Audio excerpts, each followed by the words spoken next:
Y así comienza la Biblia. Bereshit Elohim ha-samayim ha-eretz. En el principio Dios hizo los cielos y la tierra en el hebreo.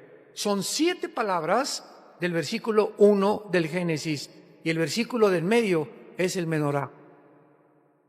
Increíble. Esto ni los rabinos que hicieron esto se pusieron de acuerdo para haber podido coordinar y entender que había una secuencia impresionante en las mismas letras hebreas describiendo a Yeshua o a Jesús escondido, o las verdades que hasta el Nuevo Testamento fueron reveladas cuando los rabinos no creen en el Nuevo Testamento. Dios hizo de la nada que aparezca la tierra, que aparezca la luz, etcétera, etcétera. Y esta es la razón por la cual ahora la ciencia comprueba que el universo tuvo un principio. Muy bien, pues vamos a continuar con la serie, ¿verdad?, acerca de el caos en el Medio Oriente. Me voy a enfocar un poquito más en la primera conferencia en esta, que no es la primera, es la segunda, tercera, cuarta, como cuarta o quinta ya, pero las profecías bíblicas, el 90% de las profecías bíblicas están intrínsecamente conectadas a la existencia y a la restauración del pueblo judío en la tierra de Israel. A continuación voy a explicar por qué escogió Dios a la nación de Israel. La nación de Israel se menciona 2200 veces en la Biblia, 2200 veces en el Antiguo Testamento y más de 70 veces en el Nuevo Testamento. Jerusalén se menciona 800 veces en la Biblia. Y este gran enfoque sobre Israel y sobre Jerusalén nos revela el inmenso significado profético que tienen a los ojos de Dios. Porque recorremos toda la Biblia, los 66 libros de la Biblia, y encontramos el enfoque en Israel y Jerusalén. Israel y Jerusalén. Ahí comienza Dios a levantar la primera nación y termina Dios con Jerusalén e Israel en la Tercera Guerra Mundial. El renacimiento de Israel en 1948 y la recapturación de Jerusalén en la Guerra de los 6 días de 1967 ha puesto el reloj profético de Dios en marcha. En otras palabras, durante casi 2000 años, pues Israel fue exiliada a todas las naciones del mundo. Y comenzó a nacer esta teología que hablamos ayer del reemplazo, donde ya Dios se ocupó, ya no quiere nada con Israel, los judíos mataron a Cristo, ellos son los culpables de la muerte de Cristo, la iglesia ha sustituido y ha tomado el lugar de Israel. Y ahí vamos caminando todos y de repente en 1948 otra vez Dios manda un enfoque, una luz del cielo y vemos el milagro más grande de la historia, el regreso del pueblo judío a su tierra. ¿Quién se lo iba a imaginar?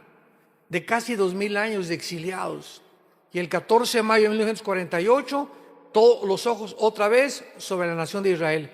En un día, nunca esto ha pasado en la historia, en un día se forma una nación libre, soberana e independiente. 14 de mayo 1948. Entonces se vuelve otra vez el enfoque de Israel, vienen las guerras de los árabes contra ellos, el 56, el 67, recapturan Jerusalén, tuvieron que entregar la otra mitad de Jerusalén porque las Naciones Unidas les obligaron, pero otra vez se vuelve a enfocar hacia Israel y vemos desde el 48 a nuestros días, mucha gente me ha preguntado, ¿cuándo considera usted que las profecías bíblicas finales comenzaron a cumplirse? Y les contesto sin lugar a dudas, a partir de 1948. ¿Por qué? Porque si Israel, escuchen esto, si Hitler hubiera exterminado a los judíos, todas las profecías finales no se hubieran cumplido. Si Hitler hubiera exterminado a los judíos, ¿quién iba a perseguir al final de la tribulación a los judíos si no es el anticristo? Tenían que existir como nación. Si Israel no hubiera regresado en el 48, ¿cuál es la construcción del tercer templo? Porque está profetizado que van a construir el tercer templo. Es más, ya tienen casi todo listo en Israel para la reconstrucción del tercer templo. Entonces, todas estas profecías ubicadas al final de la historia tenían que cumplirse, pero para ello tenía que Israel regresar a su tierra después de casi 2000 años de exilio. Entonces, esto es de una forma, como dicen en inglés, amazing, es una forma asombrosa. Veamos en Isaías 44 esta profecía de hace 2700 años, donde Dios lanza un desafío. Dios lanza un reto para todas las gentes que dudan de que realmente la Biblia sea la palabra de Dios y no el libro del Mormón, ni tampoco el Corán, ni el Mahajanivana Sutta, ni los Vedas, ni el Tripitaka de Buda. Tú puedes ponerme todos los libros sagrados aquí del lado izquierdo y la Biblia del lado derecho. Ningún libro que se considera sagrado contiene las profecías, la cronología de la historia, las evidencias físicas, genéticas, paleontológicas, antropológicas, microbiológicas, químicas, matemáticas, etcétera, etcétera, que contiene la Biblia. Ninguno. Es un libro asombroso. Y cuando hay críticas sobre la Biblia, simplemente es por desinformación o ignorancia. Veamos lo que dice Dios, Isaías 44, versículo 7. Comienza preguntando el Espíritu de Dios: ¿y quién proclamará lo venidero? Lo declarará y lo pondrá en orden delante de mí, como hago yo desde que establecí ¿a quién? El pueblo antiguo, que es Israel. Anúncienles lo que viene y lo que está por venir. No teman ni se amedrenten. No te lo hice oír desde la antigüedad y te lo dije. Luego ustedes son mis testigos. No hay Dios sino yo, no hay fuerte, no conozco ninguno. ¿Qué otro libro dentro de los que se consideran sagrados o religiosos tiene en orden la historia como tiene la Biblia? Un ejemplo rápido. En la historia han existido imperios.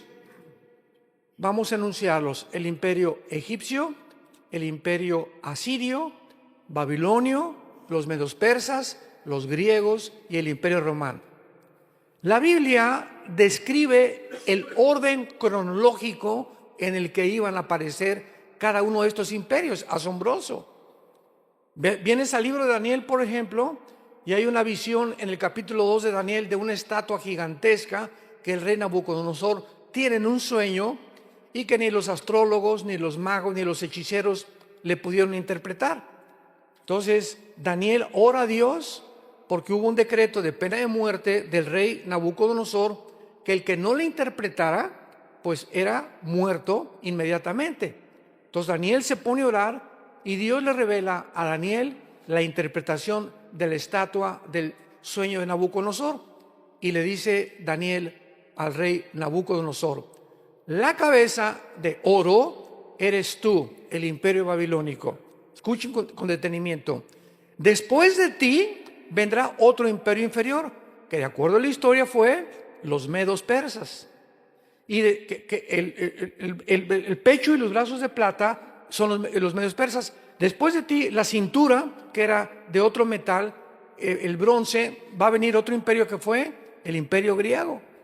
Y las dos piernas de hierro será un cuarto imperio fuerte que fue, de acuerdo a la historia, el imperio romano. Entonces, ahí describe Daniel hace 2600 años la secuencia de los imperios de la historia que ha corroborado que iban a sucederse uno tras otro, anunciado con cientos de años de anticipación. Y por eso dice Dios: ¿quién proclamará lo venidero y lo pondrá en orden? ¿Qué otro libro? Búscale. Yo les he dicho siempre en muchos seminarios, decimos en México: ¿quién es tu gallito Giro? ¿Cuál es tu gallo? O sea, dime el libro que más amas. El libro de filosofía, de historia, de lo que tú me quieras mencionar, dímelo. O dime qué libro sagrado conoces tú. Y vamos a compararlo con la Biblia. Ninguno de los libros que se consideran sagrados, repito, contiene la historia, las profecías y todas las evidencias que son geográficas, históricas, que tiene la Biblia. Y además la Biblia es la razón por la cual es el libro más atacado y más controvertido que existe en el mundo. Y cuando los grupos de rock pesado, ¿verdad?, como Madonna, quieren atacar un libro, o como los E-Men, o como Iron Maiden, o como los Rolling Stones, ¿por qué nunca atacan el Corán? ¿Por qué nunca atacan el Tripitaka de Buda? ¿Por qué no atacan ningún libro? ¿Por qué es la Biblia el libro de más odio del mundo? ¿Por qué? ¿Por qué le arrancan las hojas y le comienzan a escupir sangre sobre la Biblia? ¿Por qué Jesucristo es el personaje y no Mahoma, y no Mahatma Gandhi, y no Buda, que acabó en McDonald's? ¿Por qué son el objeto del odio? Todo el odio está centrado. ¿Por qué aquí en Estados Unidos, por cualquier cosa, Jesus Christ? ¿Por qué no dicen Mahoma? Siempre es Jesucristo en la boca de todo el mundo, ¿verdad? ¿Y por qué siempre hablan de Dios o el Dios de la Biblia? Precisamente porque no es coincidencia, son el objeto del odio y del ataque de Satanás.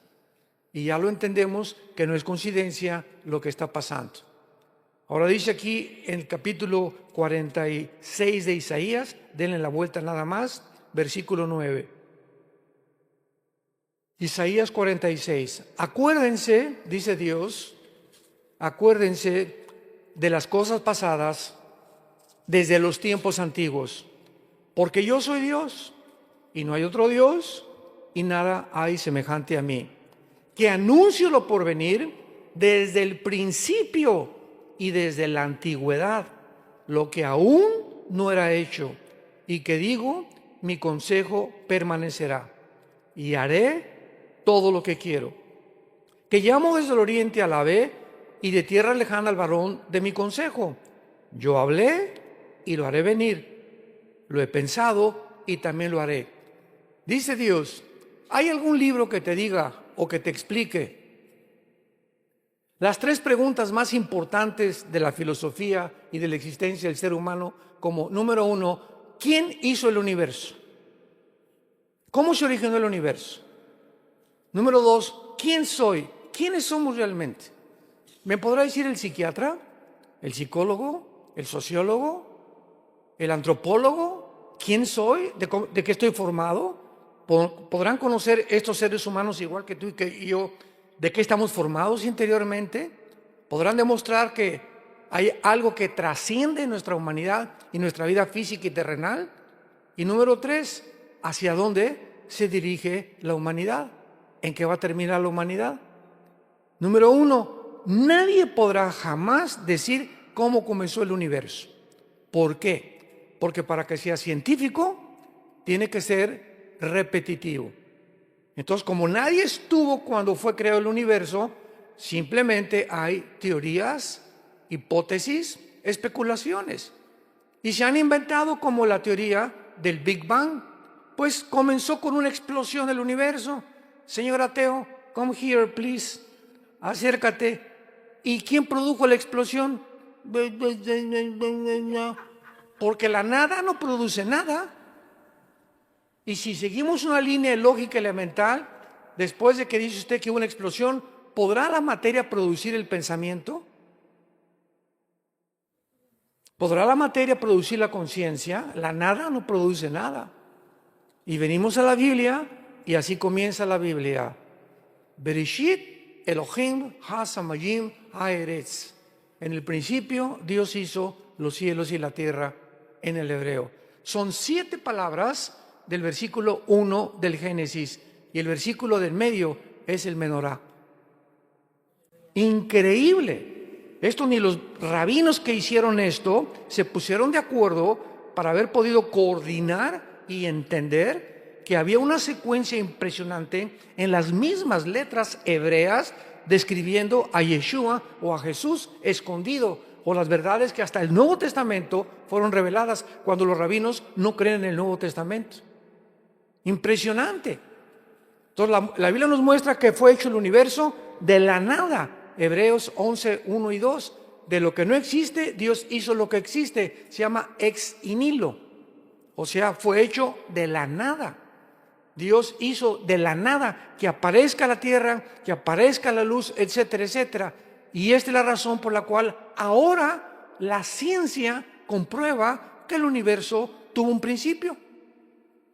Porque en tiempos de Galileo y en tiempos de todos los grandes astrónomos del pasado, la Iglesia Católica los frenó para que no siguieran investigando y demostraron, ¿verdad?, que la tierra, decía, no es que siempre ha sido la tierra eterna, y la Biblia dice que hubo un principio.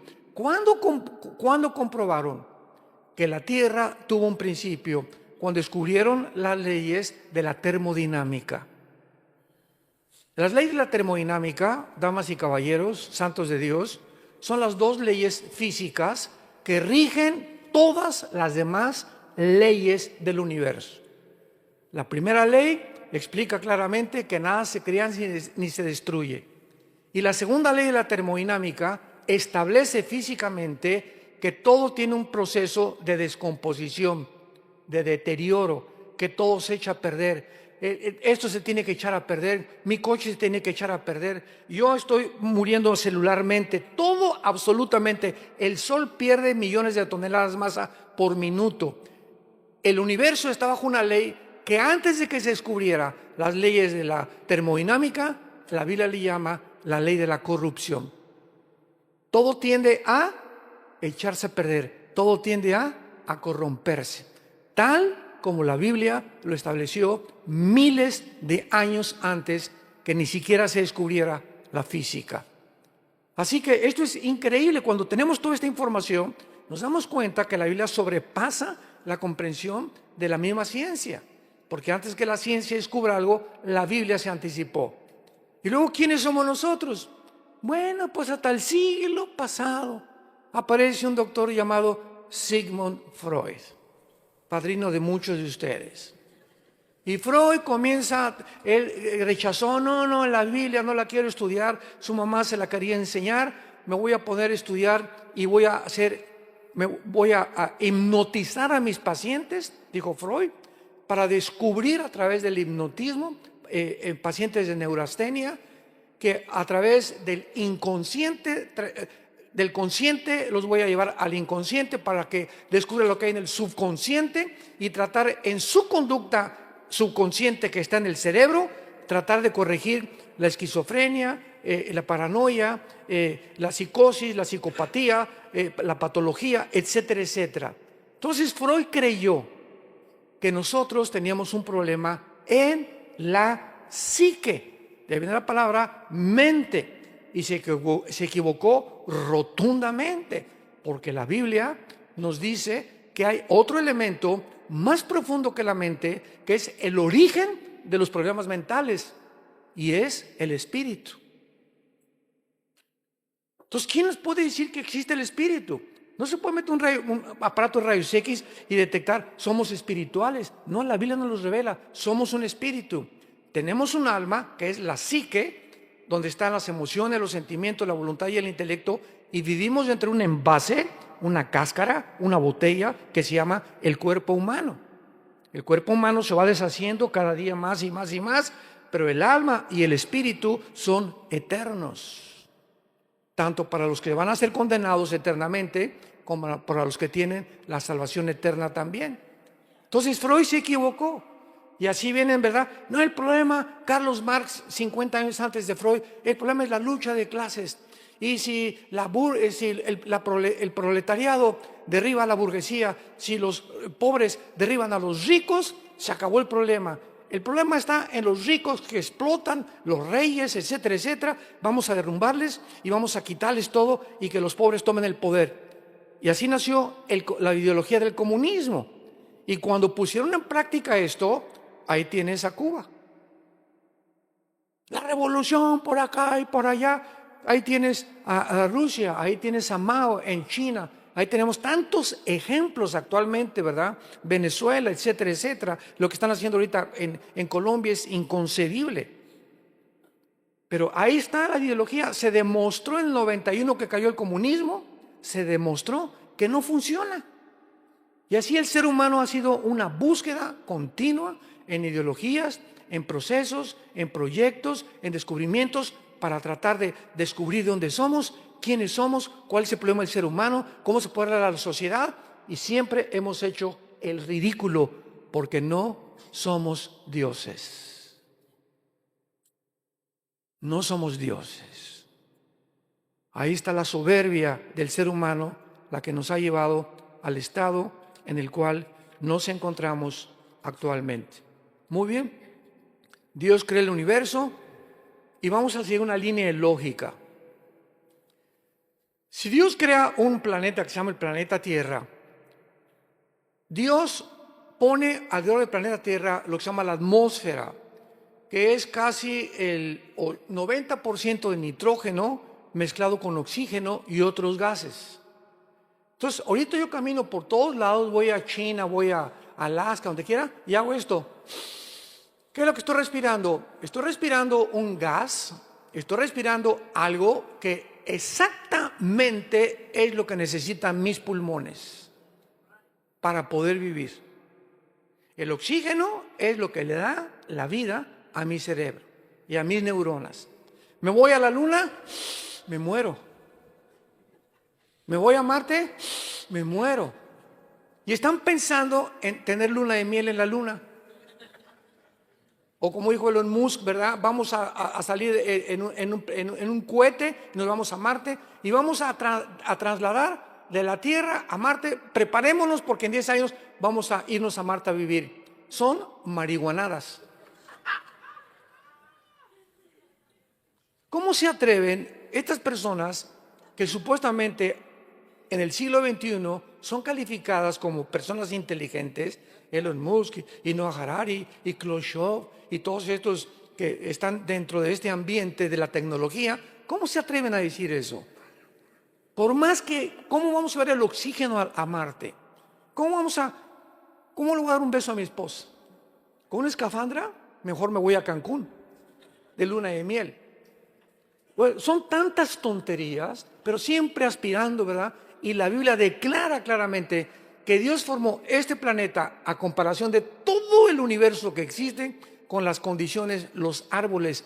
La manzana contiene características nutriológicas, vitamínicas que mi cuerpo necesita. El plátano, el potasio que mi cerebro necesita. Las uvas tienen el resveratrol que mi cuerpo y mi sangre necesita. Las mandarinas, los limones, las vitaminas que necesito, vitamina C. Todo a nuestro alrededor está relacionado con nuestra sobrevivencia. Damas y caballeros, señores ateos, ¿coincidencia?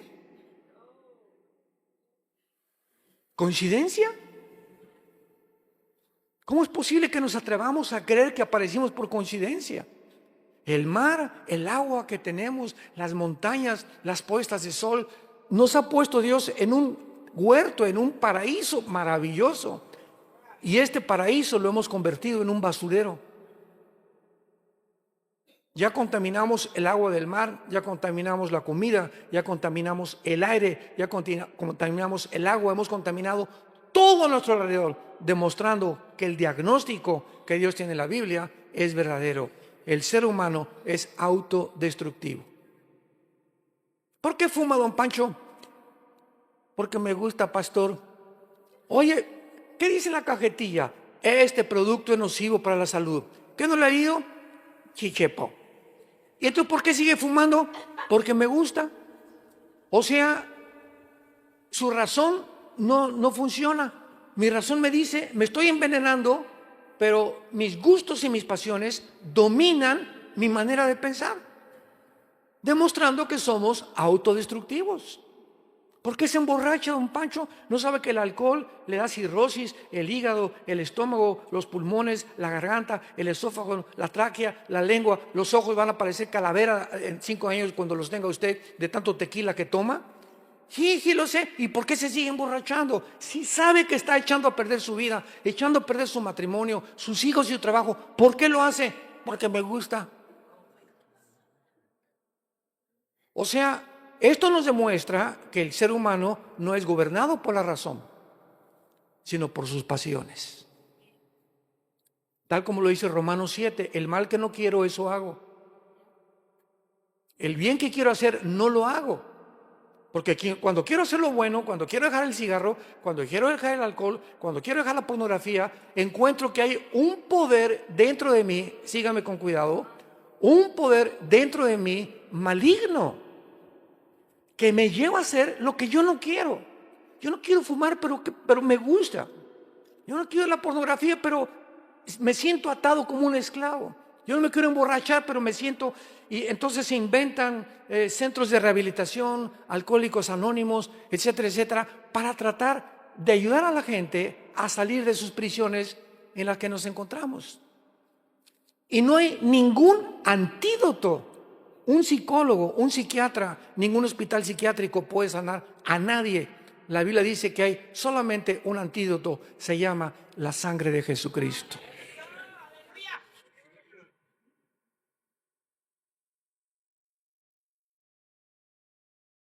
El 99% de los hospitales psiquiátricos tratan a sus pacientes con pastillas tranquilizantes, drogados.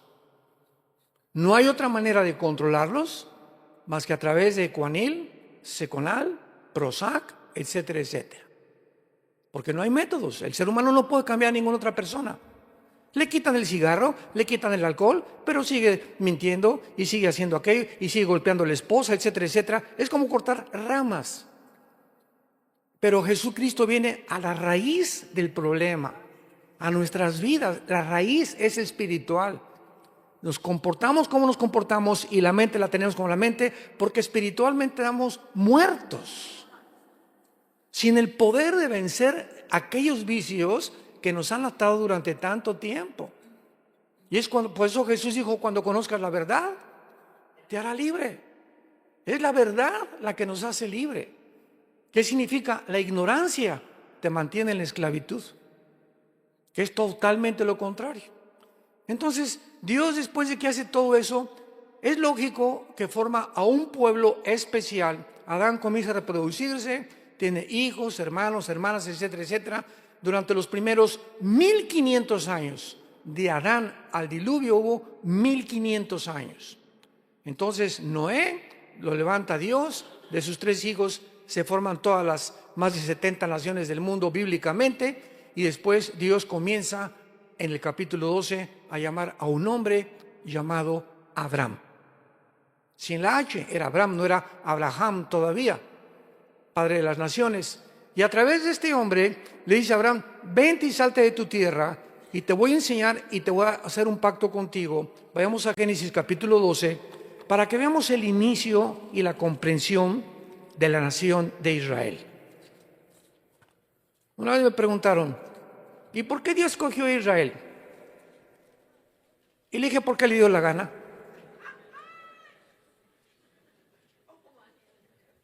¿Y por qué no España? Si hubieran sido España, ¿y por qué no los franceses? Y si hubieran sido los ingleses, ¿y por qué no los alemanes? Y si hubieran sido los italianos, ¿y por qué no los griegos? Simplemente Dios es soberano. Y Él escoge a una persona para formar un estado, un patriarcado, un estado y después una nación. Y el propósito de Dios es que a través de esa persona, y Abraham no era judío, Abraham fue llamado de Irak. Él no era judío, el judaísmo nació mucho tiempo después. En aquel tiempo todos eran gentiles. Pero Dios llama a una persona por formar una nación y para que a través de esa nación, que es Israel, pudo haber sido México, vuelvo a repetir, o los italianos, o los ingleses, Dios escogió la nación más insignificante del mundo. Un puntito en medio de todas las demás. Israel es del tamaño de Nueva Jersey, lo más grande que puedas imaginarte, rodeada de las más grandes naciones del mundo, como China, Rusia, mira nada más la extensión de territorio que tienen. Israel es un puntito que trae loco al mundo ahorita. Dios lo hace principalmente para que las demás naciones entendieran que de ese pueblo llamado Israel, Dios le entrega a ese pueblo las leyes espirituales, las leyes morales y las leyes higiénicas de lo que debemos comer y lo que no debemos de comer. Y para que ese pueblo las divulgara a todas las naciones y se convirtiera Israel en la luz de las naciones. Sabemos que finalmente fracasó.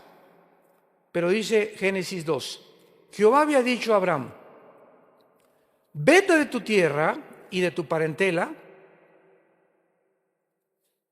y de la casa de tu padre a la tierra que te mostraré, que es la tierra de Canaán, finalmente. Y haré de ti una, ¿qué cosa? O sea, ¿quién es el padre de árabes y de judíos? Abraham. Los árabes reconocen a Abraham como su padre. Vuelvo a repetir, porque los semitas son tanto árabes como judíos. El problema vino después. Pero vemos que de Abraham nacen dos de las más grandes razas del mundo, que son los judíos y los árabes. Haré de ti una nación grande y te bendeciré.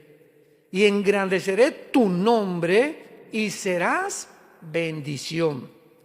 Bendeciré a los que te bendijeren y a los que te maldijeren, maldeciré. Y serán benditas en ti todas las familias de la tierra. Y lo vemos nosotros que todo el Antiguo Testamento fue judíos, judíos, judíos, judíos, judíos. Bien, entonces rechazan al Mesías que Dios les envió y Dios ahora se vuelve a los gentiles. Y la promesa estaba desde Génesis 12. Serían benditos no solamente los judíos, a través de Abraham Dios bendeciría al mundo entero. Porque de Abraham vendría el Mesías prometido en Génesis 3:15. La Biblia está intrínsecamente relacionada con la genética. Con la genética. Porque cuando nace Jesucristo, se le aparece el ángel Gabriel a María y le dice, María, no te asustes, te va a comenzar a crecer la pancita. Y le contesta María, ¿verdad? Imagino que le habría dicho, pero no hemos ido ni a Cancún de luna de miel. Estaban desposados, estaban comprometidos nada más. No podían tocar a su novia, era mortal, era muerta a pedradas el adulterio o la fornicación antes de casarse. Y entonces se le aparece también a José, el ángel Gabriel, y le dice, en Mateo y en Lucas, no temas de recibir a tu mujer, porque la pancita no es del lechero, ni del panadero, ni de nadie, ¿verdad?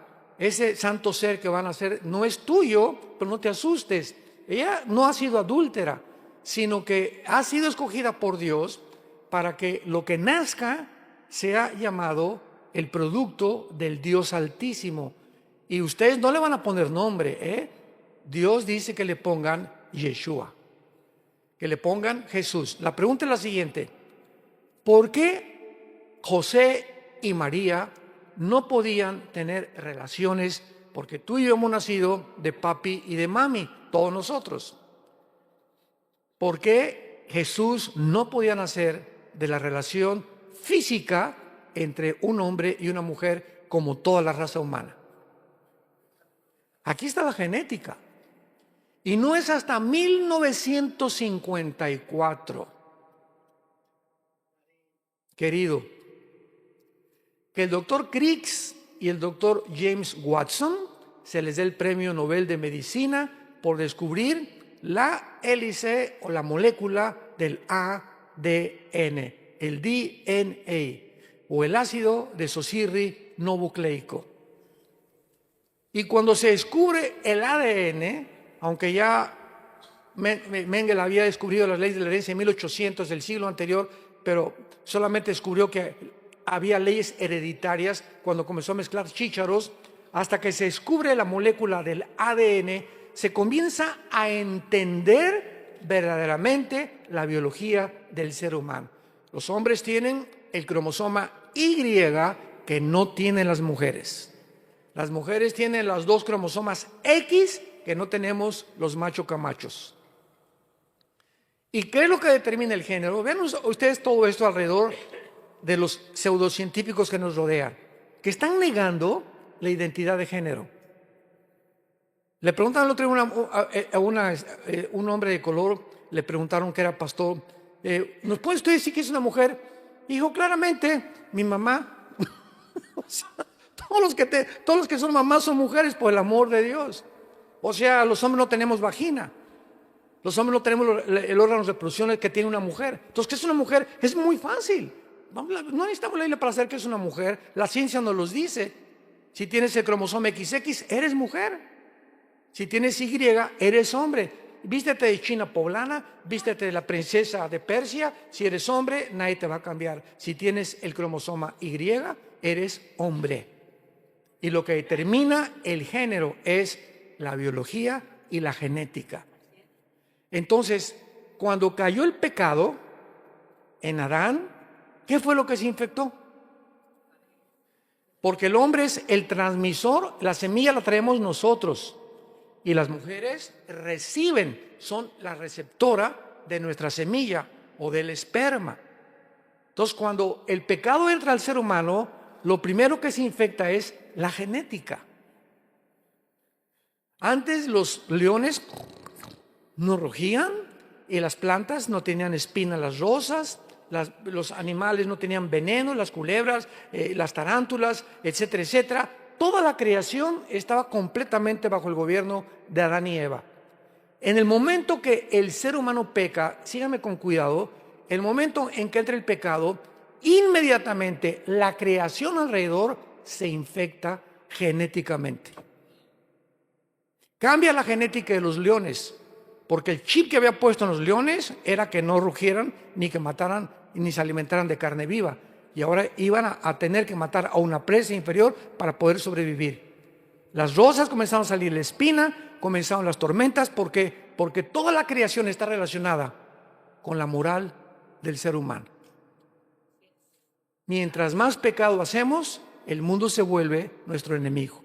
Como hemos visto actualmente, todo lo hemos infectado y ahora tsunamis y terremotos. ¿Y por qué Dios manda esto? Dios no manda esas cosas, es el resultado de nuestra maldad. Como dijo la hija de Billy Graham, Anita Graham, ¿verdad? El hombre ha pecado, ha ofendido a Dios y se voltea y lo reta y le dice, bájate del cielo, siéntate aquí, te vamos a juzgar, tú eres culpable de todo lo que pasa. Por la idiotez del pensamiento del ser humano de no entender que somos nosotros los causantes de todo lo que pasa. Entonces, ¿qué fue lo que se infectó en el ser humano, en el hombre? Se infectó nuestro cromosoma Y. Y entonces, desde Adán a nuestros días, todos nosotros tenemos hijos, le comunicamos el esperma, viene la fertilización, la mujer recibe los 23 cromosomas que tenemos nosotros, se junta con los 23 cromosomas, se junta un cigote 46 cromosomas, y en el momento de la fertilización es en el momento en que Dios manda su espíritu. Pero la infección genética viene del alma. ¿Lo sabían? Qué interesante, ¿verdad? ¿Por qué? Porque el pecado se transmite a través de la sangre. Levítico, capítulo 11, la vida de la carne está en la sangre. Y la palabra vida en el hebreo es nepesh, que es el alma. El alma se encuentra en la sangre. Dios no crea a un niño recién nacido y le da el pecado. El niño trae por herencia genética el pecado. Romanos 5:12. Estoy respaldando lo que estoy diciendo.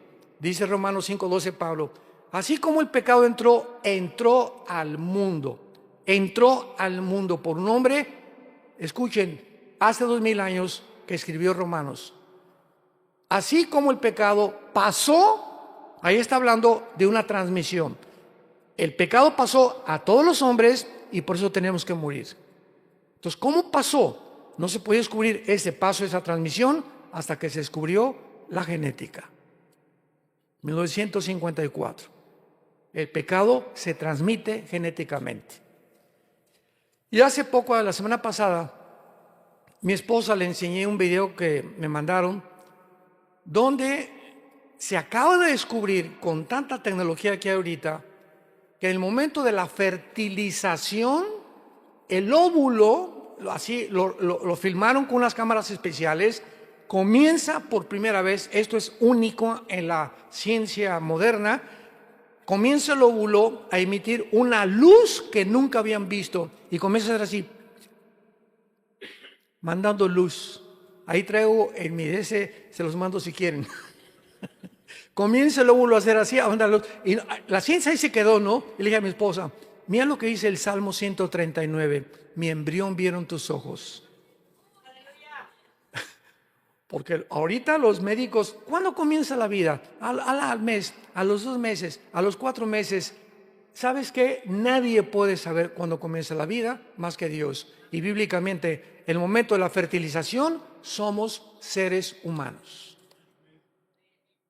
En el momento de la fertilización, ahí se encuentran todos los componentes genéticos y todo el ADN que va a decir, tus orejas van a ser de papalote y vas a tener la boca trompudo y vas a tener el pelo así, de esta estatura, tu color de piel, todo está potencialmente, genéticamente, ya tú vas a ser hígado, tú vas a ser corazón, tú vas a ser páncreas, tú vas a ser riñones, todo está programado desde que los 23 cromosomas de mi papá y los de mi mamá se juntaron y formaron. Y el momento de la fertilización, Dios hace esto.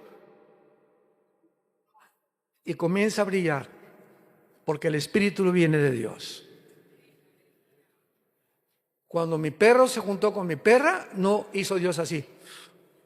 Cuando el gato se juntó con la gata, Dios no hizo. Ni cuando el caballo se juntó con mi yegua, tampoco hizo Dios. Porque nadie fue creado a imagen y semejanza de Dios más que nosotros. Es la gran diferencia entre nosotros y los animales. Entonces, José traía el cromosoma Y infectado. Entonces, si hubiera tenido relaciones con María, Jesús hubiera nacido en pecado. Y el Mesías no podía nacer en pecado. Porque en la cruz tenía que morir uno que era Dios y tenía que ser hombre. Número 1, tenía que ser Dios, porque si Jesús no hubiera sido Dios, Dios es el único que perdona pecados. En la cruz no podía morir un ángel, ni el Papa Juan Pablo II, ni tu padrino Francisco, ni la Virgen del Socorro, ni Abraham, ni Isaac, ni Jacob, ni un ángel, ni un querubín. Nadie podía estar en la cruz pagando por nuestra maldad más que Dios mismo. Y al mismo tiempo que tenía que ser hombre, porque para que pudiera identificarse con nosotros, tenía que haber nacido de una mujer. Entonces Jesús era 100% Dios y 100% humano. Tenía las dos naturalezas. Tú eres 100% humano y eres 100% criatura creada a la imagen de Dios. El anticristo va a ser 100% humano y 100% satánico, porque lo va a poseer un principado satánico al anticristo. Entonces tenemos que entender la naturaleza espiritual para comprender no solamente la Biblia, sino también el mundo que nos rodea. Jesús tenía que nacer virginalmente. Como fue profetizado, nacerá la virgen y tendrá un hijo. Y venía el problema, ¿cómo puede una virgen, si es virgen, tener un hijo? Y todo el mundo estaba loco, ¿verdad? Y se equivocó Isaías. Isaías 7 dice que una virgen. Y hasta que nace Jesucristo y se descubre todo esto, la Biblia tenía la razón. Se adelantó miles de años la Biblia a la genética del siglo pasado. Como se ha adelantado, porque Dios ha puesto en orden la historia desde la antigüedad hasta que Jesucristo regrese. Entonces Dios forma ya con Abraham, en penúltimo lugar, una nación, y a esa nación le dice Dios a Moisés: vente al monte y te voy a dar las leyes morales de toda la humanidad. Y ustedes se van a encargar de repartir estas leyes a todo el mundo, a todas las naciones. Adorarás a Dios con todo tu corazón, los 10 mandamientos, etcétera, etcétera, son las leyes morales de Dios. Si Dios, es lógico, Él tiene que legislar la moral. Porque el hombre no es capaz de distinguir qué es bueno y qué es malo. Veamos ahorita el siglo XXI. No, realmente no eres hombre, eres mujer. No eres mujer, eres hombre. No, realmente los culpables no son los de Hamas, son los judíos. No, no es cierto, son los palestinos. No, no es cierto, son los chinos. No es cierto, es mi suegra la culpable. No es cierto, tú eres el que me ha llevado a emborracharme, vieja. Si tuviera otra esposa, ¿verdad? Y otra vieja mejor que tú, no sería el borracho que soy. Siempre estamos buscando huir de nuestra responsabilidad. Cuando un ser humano alcanza y llega a la responsabilidad, comienzas a madurar. La razón por la cual las cárceles están llenas de delincuentes es porque todos dicen: el mundo está contra mí. Esta es la característica de la delincuencia juvenil. Todos se sienten víctimas de la sociedad. Soy así porque mi papá era marihuano. Soy así porque mi mamá era prostituta. Soy así porque me violaron a los 8 años. Soy así. ¿Sabes una cosa? Tú no puedes seguir viviendo de esta manera. Si tú mantienes ese rencor y esa amargura en tu alma, creyendo que hay una fuente fuera de ti que ha hecho lo que tú eres, te olvidas que la gracia de Dios es más grande. Y que para eso vino Jesucristo. Vengan a mí los que están cargados de culpa, de vergüenza, con conciencias que te atormentan, y aquí y allá, y yo te haré descansar. Es el mensaje que Dios te dice: ven a mí. A eso vine al mundo, a poder limpiar tu conciencia de todo lo que en tu pasado el mundo tal vez lo hicieron, pero yo puedo quitarte esto y hacerte una nueva criatura. Porque el que está en Cristo, nueva criatura es. Entonces Dios le da las leyes morales, los 10 mandamientos, las leyes higiénicas. Levítico capítulo 11, no coman cuche, o puerco, o cerdo, no sé cómo le llaman aquí. No coman, y pasan los años y se descubre que la carne de puerco tiene colesterol. Nadie sabía qué era el colesterol. Y comienzan a descubrir: no comas azúcar, las conchas de la tía rosa y los guris, etcétera, etcétera, porque el azúcar es el veneno más grande que hace que el cáncer sobreviva. El azúcar te echa a perder la sangre. Una Coca-Cola tiene 250 gramos de azúcar. Tú te tomas una Coca-Cola hoy, una Coca-Colita. Un mes tiene que pasar, todo ese azúcar se va a tus riñones. Y como se va a tus riñones, y el riñón está diseñado por Dios, los 2 riñones, para que asimilen las cosas que Dios nos dio, el agua, agua de limón, agua de Jamaica, etcétera, etcétera, jugos. Entonces los riñones se intoxican, porque no pueden trabajar con ese azúcar en tus riñones. Y entonces te comienzas a sentir cansado. Ay, hermano, leo la Biblia y me duermo. Me duermo en los domingos, me siento cansado, no tengo ganas de nada. ¿De dónde viene la falta de energía? Estás azucarado.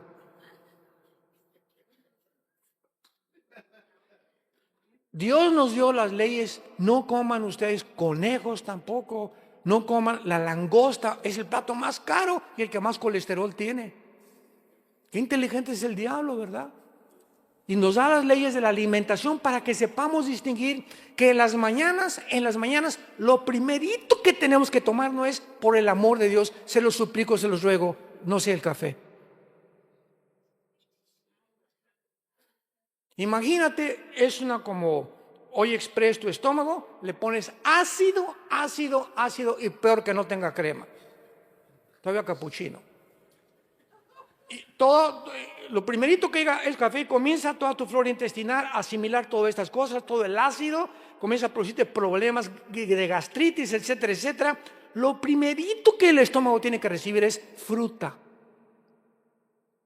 Nunca comas fruta después de comer. ¿Para qué le pones ya a la Hoy Express? Y ahí está el cuche que traes ahí, el cabrito de Monterrey que traes ahí, los chilaquiles, el pozole de Puebla y de Oaxaca.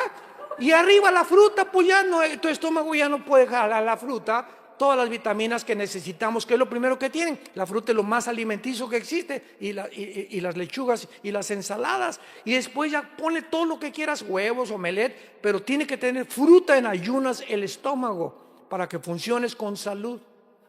Todo está en la Biblia. Y así somos de tercos y por eso, ay, me duele, y sáqueme el espíritu que tengo aquí, hermano.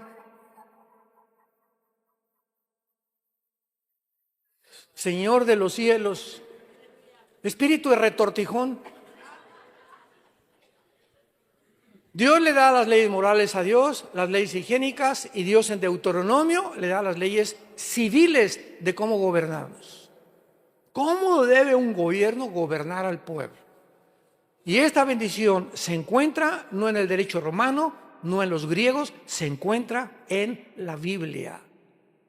Antes que el derecho romano y antes que los griegos y antes que todo, la Biblia es el origen de la formación y las leyes que Dios anhelaba que el ser humano las asimilara, las comprendiera, pero es imposible asimilarlas sin tener el Espíritu Santo en tu corazón.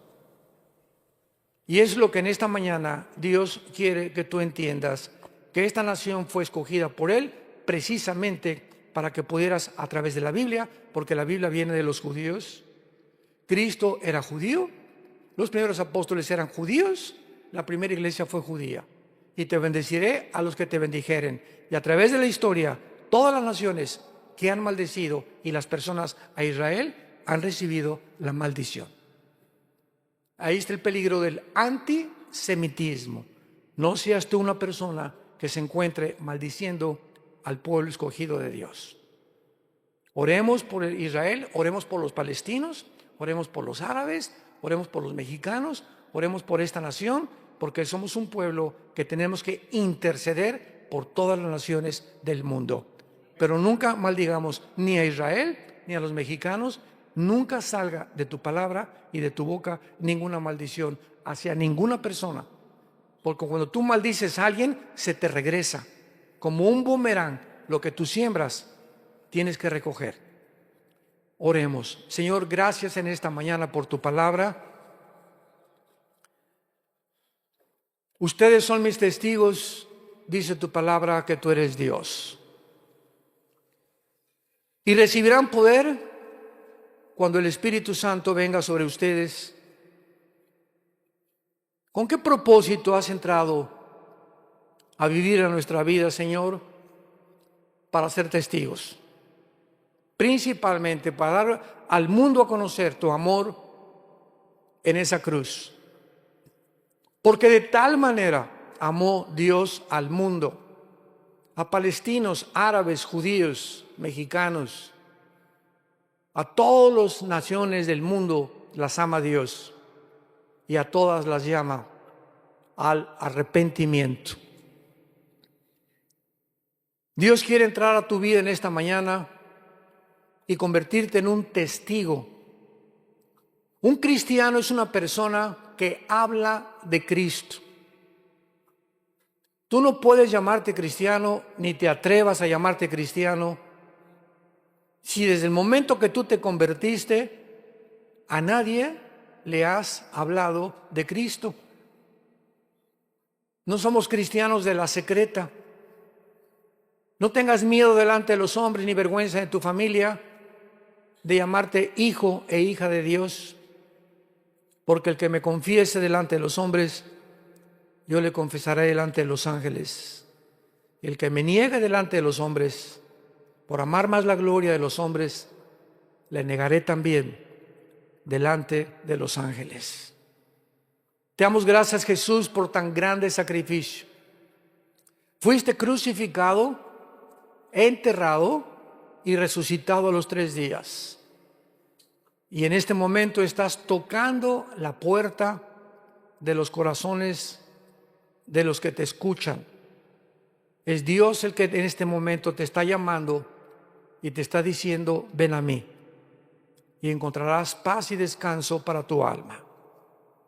¿Qué tengo que hacer? Me preguntarás, para yo tener a Jesús y el día que muera, morirme en paz, sabiendo que mis pecados han sido perdonados. Arrepiéntete en esta mañana. Arrepentirse es reconocer que tu vida no está agradando a Dios, que tú tienes que cambiar de camino, porque hay caminos que parecen derechos, pero su fin es camino de muerte. El que no conoció pecado, por nosotros se hizo pecado, para que nosotros fuéramos hechos la justicia de Dios en él. Mas Dios muestra su amor para con nosotros en que, siendo aún pecadores, Cristo muere en tu lugar y en mi lugar. Él fue despreciado y desechado entre los hombres, varón de dolores, experimentado en quebranto. Como que escondimos de él el rostro. Fue menospreciado y no le estimamos. Mas él llevó tus enfermedades, tus pecados, tus maldiciones, igual que las mías, para que tú y yo podamos vivir una vida de perdón, de misericordia y de gratitud ante tan grande amor. Dile: Señor, entra a mi corazón en este momento. Ven, Jesús, dame ese descanso que mi vida necesita. Quiero morir en paz. No quiero tener rencor ni maldecir a nadie más en mi vida. Hayan hecho lo que me hayan hecho, perdono a mis enemigos. Guárdame en esa paz que sobrepasa todo entendimiento, porque creo que en la cruz pagaste por mis pecados con tu sangre. Creo que a los 3 días resucitaste y que ahora eres mi Salvador. Gracias. En tu nombre precioso, Jesús. Amén.